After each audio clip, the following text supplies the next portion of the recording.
इंद्रजिमी जंबपर बाळबसू अंबपर रावंच दंबपर रघु कुल राज है पौनबारी बाहपर संबुरती नाहपर जौशास्त्र बाहपर रामद्विज राज है दावद्रुम दंडपर चितमृक झुंडपर भूषणवी तुंडपर जैसे मृग राज है तेजतम अंचपर कान्हजिमी कंचपर त्योमलिच्छ बंचपर शेर शिवराज है असे वीर रसाने भरलेले काव्य ज्या राजावर लिहिले गेले ते छत्रपती शिवाजी महाराज आणि त्यांनी उभे केलेले हिंदवी स्वराज्य जे रायरेश्वरावर घेतलेल्या शपथेपासून सुरू झाले ते त्यांच्या पश्चात उत्तरेत अटकेपार तर खाली दक्षिणेत जिंजी तंजावरच्या पलीकडे पोहोचले. म्हणजेच एक कालखंड असा होता की जवळजवळ संपूर्ण हिंदुस्थान स्वराज्याच्या अधिपत्याखाली होता. अशा शिवरायांबद्दल त्यांच्या व्यक्तिमत्वाबद्दल आणि ह्या स्वराज्याबद्दल इतिहासातून आपल्याला खूप कमी माहिती मिळाली. अनेक इतिहासातील घटना ह्या श्रद्धा अंधश्रद्धाच्या जाळमट घेऊन आपल्या समोर आल्या. अनेक वेळा सेक्युलरिझमच्या नावाने अतिशयोक्तीपणा घडून आणला आणि हे सगळं बाजूला करून ह्या सत्य घटना हा सत्य इतिहास कथेच्या रूपातून आमच्या चॅनलद्वारे हिंदवी स्वराज्य या मालिकेद्वारे आपल्यापर्यंत पोहोचवण्याचा आमचा प्रयत्न आहे. शिवाजी महाराज एक असे प्रगल्भ व्यक्तिमत्व, एक असे कसलेले नेतृत्व जे समजून घेतल्यावर माझ्या मित्रांनो तुम्हाला कुठलाही पर्सनॅलिटी डेव्हलपमेंटचा क्लास लावण्याची गरज नाही, कुठलाही लिडरशिप प्रोग्राम शिकण्याची गरज नाही किंवा कोणाकडूनही राजनीतीचे धडे घेण्याची गरजच नाही. चतुराई, चपळाई, प्रचंड आक्रमकता आणि प्रचंड संयम, प्रचंड हिंमत आणि तितकी सावधता, कसलेले बुद्धिचापल्य, त्यांचं मायक्रो मॅनेजमेंट ते त्यांचं मॅक्रो मॅनेजमेंट, अशा मल्टी डायमेन्शनल पर्सनॅलिटीचे वर्णन जे त्यांच्या दुश्मनांच्या पत्रव्यवहारातून आणि दरबारी नोंदीतून दिसून येते ते आपल्याला खऱ्या अर्थाने आपल्या तरुणाईपर्यंत, आपल्या विद्यार्थ्यांपर्यंत पोचवायचे आहे. मित्रांनो, महाराजांबद्दल इंग्लंडचं लॉर्ड माउंटबॅटन काय म्हणाला होता बघा. Had Shivaji been born in England, we would not only have ruled earth, but the whole universe. जर्मनीचा ॲडॉल्फ हिटलर आपल्या नेताजी सुभाषचंद्र बोसला म्हणाला होता, Netaji, your country do not require any Hitler to throw out British. All you need to teach is Shivaji's history. आपले स्वामी विवेकानंद म्हणाले, Shivaji is just not a name, it is an energy source for Indian youth which can be used to make India free. अशा या महान व्यक्तिमत्वाच्या विविध पैलूंचा अभ्यास आमच्या या हिंदवी स्वराज्य या मालिकेतून पुढे येणाऱ्या विविध भागातून आणि महाराजांच्या आयुष्यातील विविध घटनांतून आपल्याला करायचा आहे. अगदी अफजल खानाचा विषय. अफजल खानाने विजापूरच्या बादशहाच्या दरबारात विडा उचलला ही माहिती समजताच महाराजांनी या गोष्टी संकट न समजता संधी समजली हे लक्षात घ्या आणि त्यानुसार पुढचं नियोजन सुरू झालं. त्याच्या फौजेत, त्याच्या सैन्यात, त्याच्या छावणीत आपले हेर त्यांनी नियुक्त केले. हे हेर तिथे पोहोचल्यानंतर त्यांनी कशा प्रकारे अफजल खानाचं मानसिक खच्चीकरण केलं, कशा प्रकारे तो फ्रस्ट्रेशन मध्ये आला, कशा प्रकारे त्याने आपल्या 63 बायकांना हत्या केली, मृत्युमुखी पाडलं आणि कशा प्रकारे त्या फ्रस्ट्रेशन मध्येच त्याची मोहीम सुरू झाली आणि अगदी जावडीत प्रतापगडावर आपल्या सोयीनुसार प्रतापगडाच्या पायथ्याशी त्या गच्च जंगलामध्ये आपल्या सोयीनुसार त्याला भेटीस येण्यास कसे भाग पाडले आणि कशा प्रकारे नियोजित असा हा वध घडवून आणला हे जर आपण समजून घेतलं मित्रांनो तर आपल्याला त्या व्यक्तिमत्वाचे अनेक पैलू शाहिस्तेखानाचा विषय. प्रचंड सैन्यानिशी आपल्या स्वराज्यावर चालून आलेला शाहिस्तेखान पण कशा प्रकारे उंबरखिंडीत त्याच्या माणसांना गाठणं, त्यांना नमवणं आणि कशा प्रकारे पुण्याच्या लाल महालात महाराजांनी घडवून आणलेला सर्जिकल स्ट्राईक की या गोष्टीची दहशत त्याने अशी घेतली की पुन्हा कधी शाहिस्तेखान दक्षिणेत आला नाही. पुरंदरच्या तहानुसार महाराज आग्र्याला औरंगजेब बादशहाच्या भेटीला गेले. बादशहाचा 50वा वाढदिवस, मुघलांचा दरबार भरगच्च भरलेला, आणि ह्या दरबारात या सह्याद्रीच्या सिंहाने गर्जना केली, मैं पातशाह की हजूरी नहीं चलता. काय गर्जना केली? मैं पातशाह की हजूरी नहीं चलता. आणि असं म्हणत औरंगजेबाला पाठ दाखवून त्या दरबारातून हा सिंह बाहेर पडला. हा केवळ त्या औरंगजेबाचा अपमान नव्हता, तर काबूल पासून बंगाल पावेतो आणि काश्मीर ते दख्खन पर्यंत पसरलेल्या अवाढव्य अशा त्या मुघल साम्राज्याला दिलेला जबरदस्त तडाखा होता. म्हणजे एका इंग्रजी प्रवाशाने लिहून ठेवले की शिवाजीने संपूर्ण आशिया खंडाशीच युद्ध छेडलं आहे. म्हणजे बघा किती सिरियस विषय होता हा.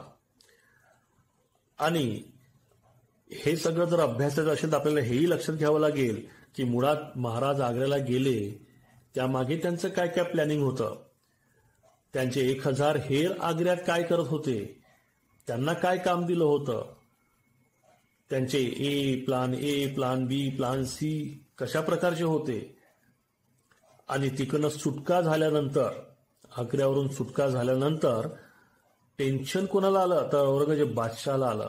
रात्री झोपू शकला नाही, तळमळत राहिला, बिछाण्यावर जागून त्याने रात्र काढली, बिछाण्यावर बसून तो जागत राहिला. का तर हा शिवाजी कुठून कसा समोर दृश्य प्रगट होईल आणि काहीतरी बिघडवून जाईल याचा त्याला विश्वासच वाटत नव्हता.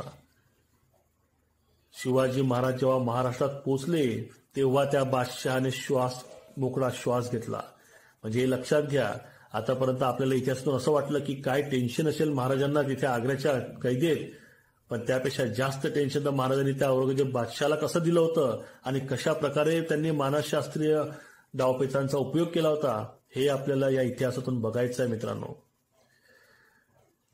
आणि हा प्रसंग याची देही याची डोळा बघणारा एक कविराज भूषण त्या दरबारात उपस्थित होता. त्याचे 3 भाऊ त्या दरबारात कवी होते. त्यालाही सहज तिथे स्थिरावता आलं असतं, पण हा उत्तर भारतातील हा कवी, हा पठ्ठा थेट दक्षिणेत रायगडावर पोचला. कारण त्या प्रसंगाने हा भारावून गेला. त्याच्या मनात हिंदुत्वाबद्दल एक मोठी आशा निर्माण झाली. आणि जेव्हा तो रायगडावर पोचला, महाराजांनी त्याला ओळख विचारताच या प्रगल्भ कविराजच्या तोंडून उत्स्फूर्तपणे वीररसाने युक्त असे काव्य बाहेर पडले. इंद्रजिमी जंबपर बाडब सुअंबपर, रावंस दंबपर रघुकुल राज है, पौनबारी बाहपर संबुरती नाहपर, जो सहस्त्र बाहपर राम द्विजराज है, राम द्विजराज है.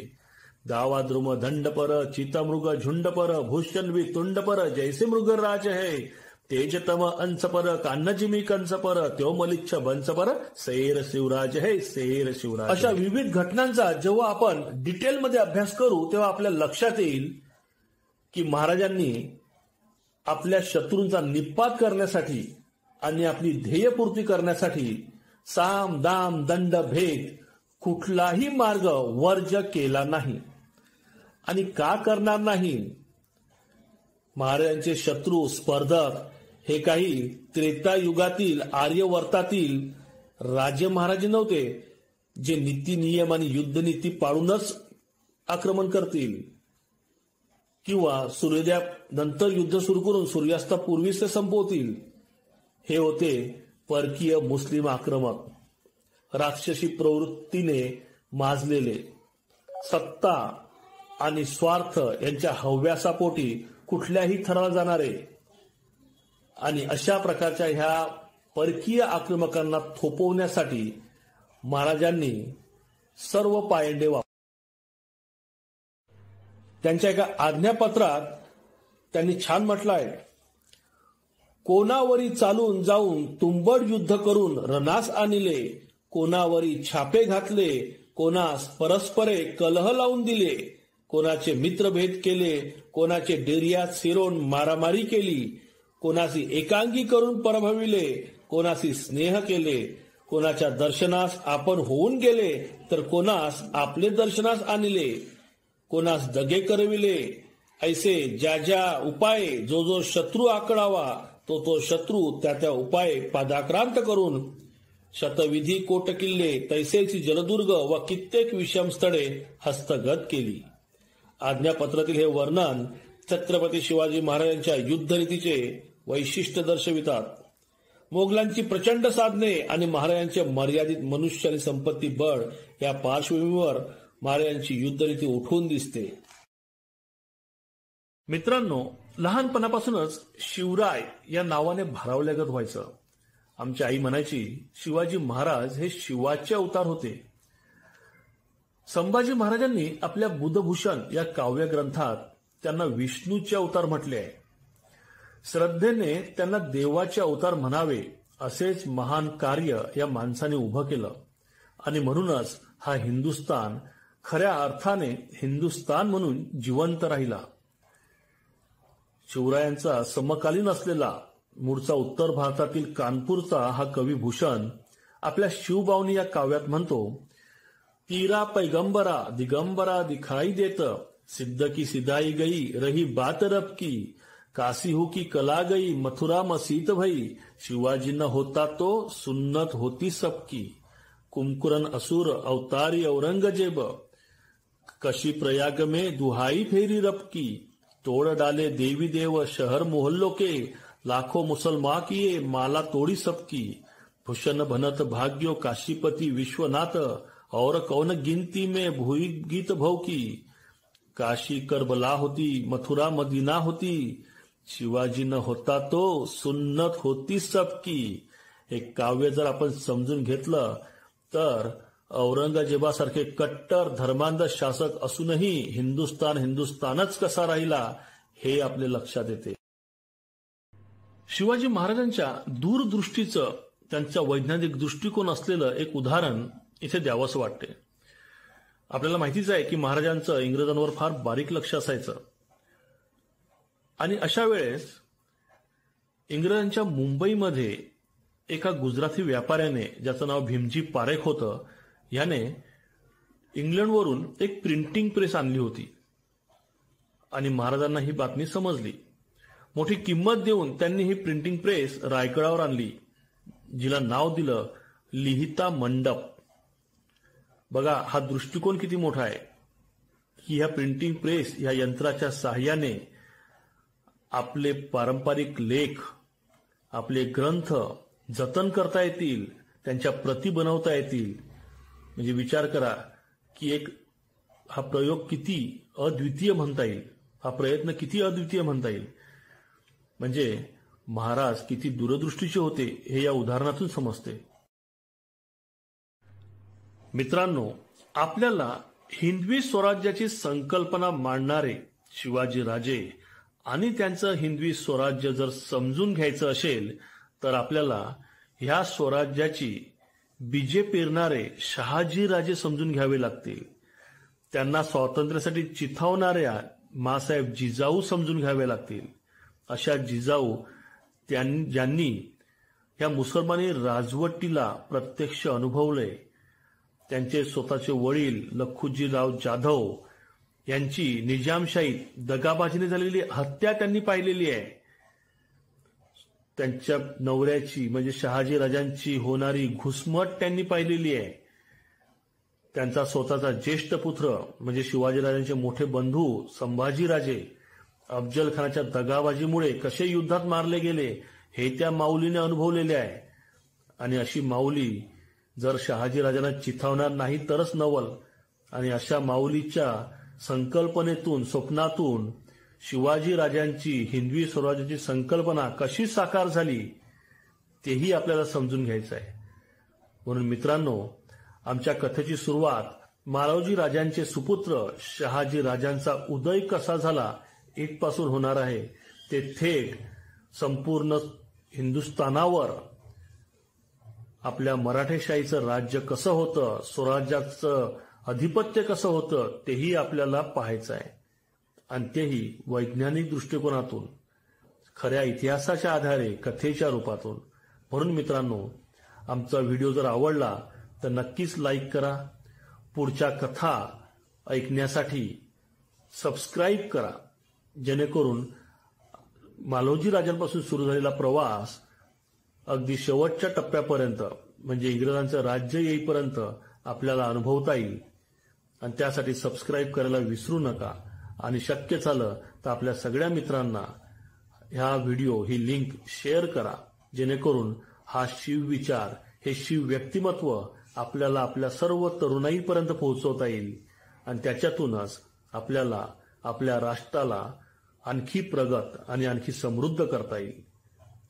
आपण हे ऐकलं, समजून घेतलं, त्याबद्दल आपला आभारी आहे. धन्यवाद मित्रांनो.